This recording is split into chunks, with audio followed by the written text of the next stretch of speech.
God is mighty in everything.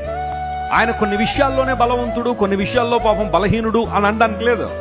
దేవునికి ఉన్న ప్రాథమికమైన లక్షణాల్లో అత్యంత ప్రధానమైన లక్షణం గాడ్ ఈజ్ ఆమ్నిపోటెంట్ గాడ్. ఆయన సర్వశక్తి గల దేవుడు, ఆయన అధిక బలాన్ని కలిగిన దేవుడు. హల్లెలూయా.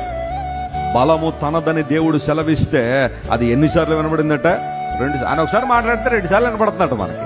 అంటే ఆ మాటలో ఉన్న శక్తిని మీరు ఆలోచించే, ఏమీ లేనప్పుడు, సమస్తము శూన్యముగా ఉన్నప్పుడు శూన్యములో నుండి సమస్తాన్ని కలుగు చేసిన దేవుడు ఆయన. ఒకసారి ఈ యూనివర్స్ని కనుక మనం చూస్తే, విశ్వాన్ని కనుక మనం చూస్తే, ఆ విశ్వంలో ఎన్నో నక్షత్రాలు, ఎన్నో గ్యాలక్సీలు, క్లస్టర్లు, సూపర్ క్లస్టర్స్, ఇవన్నీ చూస్తూ ఉంటే వాటిని కలుగు చేసిన దేవుడు తన మాట ద్వారా కలుగు చేశాడు. That's what the Bible says. ప్రపంచములో ఆయన మాట ద్వారా నిర్మాణం చేయబడ్డాయి. That's the power of God. అది దేవుని శక్తి, ఆయన దేవుని బలం. అయితే ఇప్పుడు ఎవరైతే క్రీస్తు ప్రభువుని తమ హృదయాల్లో చేర్చుకున్నారో, ఆయన అంగీకరించారో, ఆ బలాన్ని వారి జీవితంలో దేవుడు ఎవిడెంట్ గా ఉంచాలని లేదా ప్రత్యక్షపరచాలని దేవుడు ఆశిస్తున్నాడు.